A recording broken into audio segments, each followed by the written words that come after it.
E aí pessoal, tudo bem? Eu sou o Rafael Coelho e você está no canal Coelho PC Dicas. E no vídeo de hoje nós vamos ver como é o desempenho do Core i5 14600K, o novo, ou nem tão novo assim, processador intermediário da Intel. Então, vem comigo!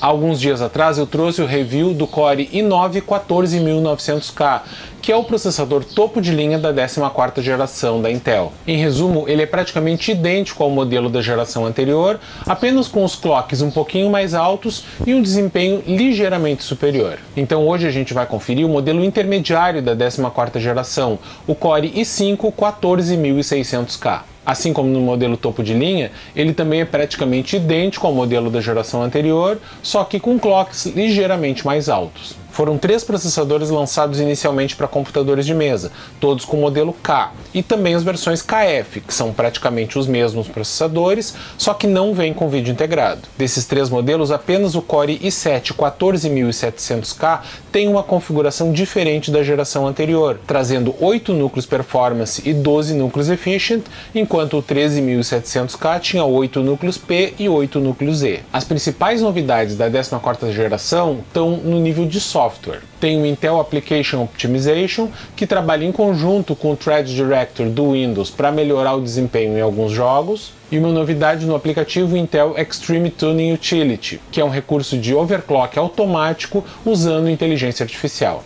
E vale lembrar que mesmo que esses modelos para computadores de mesa da 14ª geração tenham a mesma estrutura, a mesma arquitetura da geração anterior, alguns modelos da 14ª geração para notebooks, que vão ser lançados em breve, vão utilizar a nova arquitetura Meteor Lake, com diversas melhorias em termos de hardware, incluindo uma unidade para aceleração de inteligência artificial, chamada de NPU. Como eu disse anteriormente, o Core i5 14600K é essencialmente igual ao seu antecessor, Core i5 13600K, exceto pelos clocks mais altos. Ele tem 6 núcleos Performance e 8 núcleos Efficient, trazendo um total de 20 threads. O clock base dos núcleos Performance se manteve nos 3,5 GHz, que nem no modelo anterior, enquanto o clock máximo subiu 200 MHz, de 5,1 para 5,3 GHz. O clock máximo dos núcleos Efficient também subiu, mas bem pouco.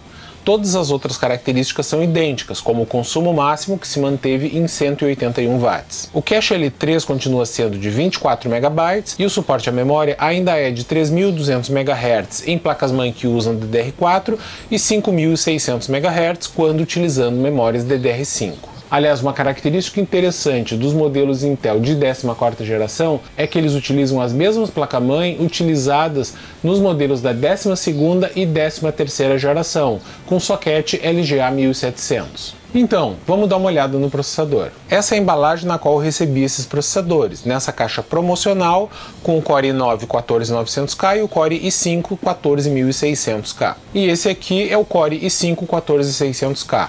Como sempre, a aparência é igual a qualquer processador do mesmo soquete. Lembrando que nenhum desses processadores vem com cooler, e pelo alto consumo é necessário usar um modelo de alto desempenho, seja de refrigeração líquida ou a ar. Mas e quanto ao desempenho? Para descobrir, eu rodei vários jogos e programas no Core i5 14600K e rodei os mesmos testes no concorrente direto, o Ryzen 7 7600X. Mas por que eu escolhi esse modelo?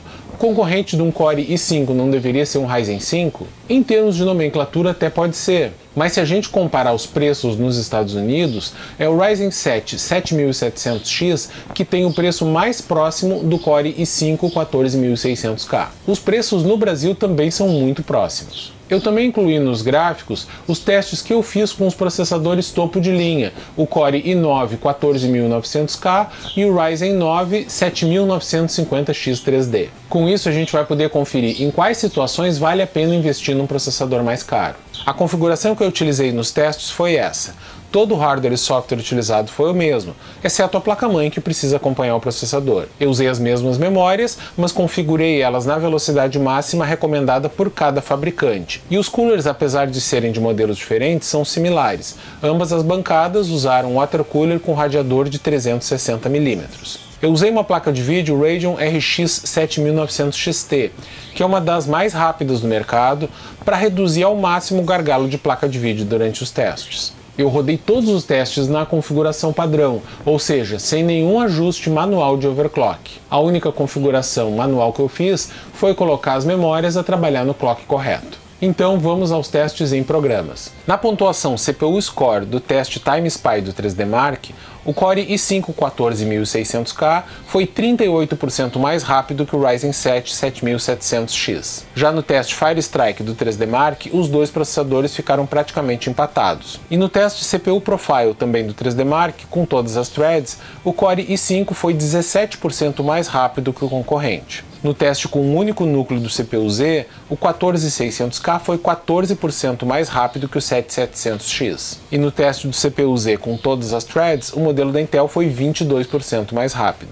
No teste com apenas um núcleo do Cinebench 2024, o Core i5 14600K ficou em empate técnico com seu concorrente. Já no teste do Cinebench 2024, que utiliza todas as threads, o Core i5 foi 18% mais rápido que o Ryzen 7. Já no Blender, usando o benchmark Classroom, o modelo da Intel foi 9% mais rápido que o concorrente. No Handbrake, na conversão de um vídeo Full HD utilizando o codec DivX, ele foi 10% mais rápido. No V-Ray Benchmark, o 14600K foi 8% mais rápido que o 7700X. Já no benchmark do WinRAR, o Core i5 14600K foi 15% mais lento. Agora vamos aos testes em jogos. Eu rodei todos eles em Full HD e medi a média de FPS e o 1% mínimo utilizando o Afterburner. No CS2, o Core i5 14600K ficou em empate técnico com o Ryzen 7 7700X. No Death Stranding, o novo Core i5 foi 6% mais rápido que o concorrente. No F1 2018, houve um empate técnico. No Rainbow Six Siege, o Core i5 foi 22% mais lento. Eu tô cada vez mais desconfiado que o Rainbow Six não tá muito bom como teste, porque muitas vezes os resultados ficam bem esquisitos.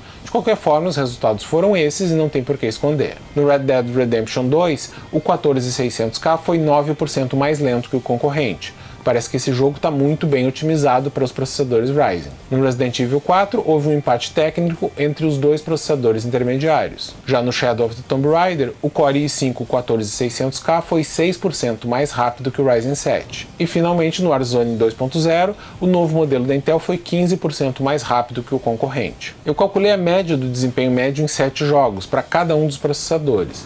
Nessa média, o Core i5 14600K ficou em empate técnico com o Ryzen 7 7700X, por conta da margem de erro de 5% que eu costumo usar. Outra informação curiosa é que houve uma diferença sensível de desempenho entre os modelos intermediários e os modelos topo de linha dos dois fabricantes. O Core i9 14900K foi 16% mais rápido que o Core i5 14600K.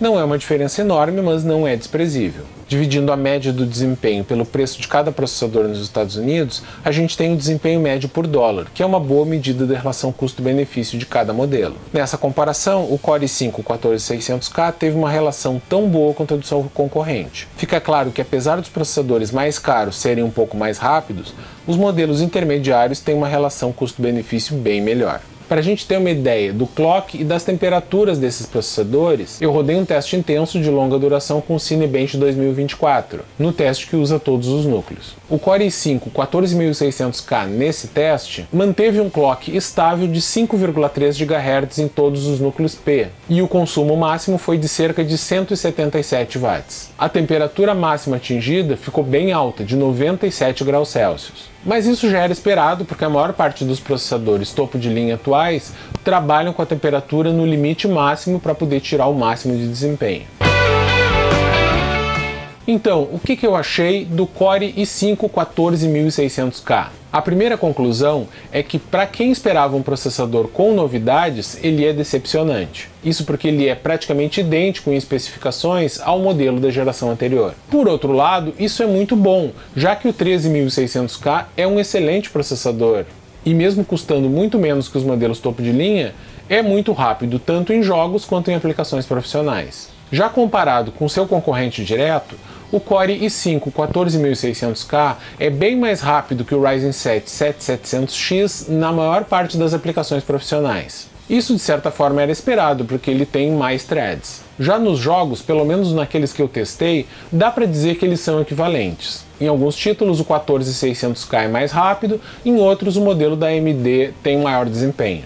Na média, os dois processadores têm um desempenho bem semelhante. Como eles têm mais ou menos o mesmo preço, não daria para dizer que um deles tem melhor relação custo-benefício que o outro. Só que a gente tem que levar em consideração que as placas-mãe socket LGA 1700 para o processador da Intel são em média bem mais baratos que as placas-mãe AM5 para esse processador da AMD. Fora as memórias, já que o 14600K pode utilizar memórias DDR4 se você tiver uma placa-mãe que usa esse tipo de memória. E essas memórias ainda estão com excelente preço.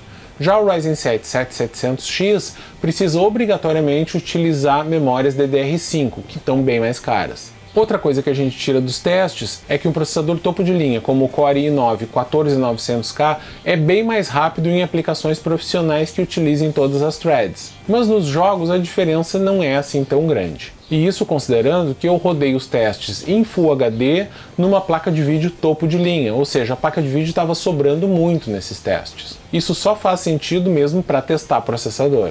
Em situações mais típicas, onde você vai utilizar uma placa-mãe mais fraca, ou então vai utilizar uma placa-mãe topo de linha, mas rodando em resoluções mais altas, a tendência é que essa diferença de desempenho entre os processadores diminua ou mesmo desapareça. Então, para quem está procurando um processador para aplicações profissionais, pode até valer a pena em certos casos investir um pouco mais e pegar um processador topo de linha, como o Core i9. Mas para quem está montando um PC para jogar, um processador intermediário como o Core i5 14600K faz muito mais sentido, porque tem uma relação custo-benefício melhor. Nesse caso, de montar um PC para jogar, utilizar um processador topo de linha só vai valer a pena se você já está utilizando uma placa de vídeo topo de linha. Nesse caso, pode haver algum ganho de desempenho. Mas se você utilizar uma placa de vídeo intermediária, provavelmente ela é que vai limitar o desempenho e, portanto, é mais negócio você utilizar um processador desse segmento intermediário superior, como o Core i5 14600K. Só tenha em mente que se você já usa um bom processador de uma geração recente, não vale a pena trocar pelo 14600K, já que essa nova geração não trouxe um ganho expressivo no desempenho. Mas se o seu PC é um modelo um pouquinho mais antigo e você está querendo montar um PC mais atual, ele é uma ótima opção. Afinal de contas, o Core i5 14600K é um processador bem competente, tanto para jogos quanto para trabalho. Só não se esqueça de investir num bom cooler, porque ele esquenta bastante. Mas me diz aí nos comentários o que você achou desse processador. Então é isso, pessoal. Obrigado por assistir até o final. Não se esqueça de curtir o vídeo se você gostou e de se inscrever no canal para não perder os próximos testes de processadores. Valeu!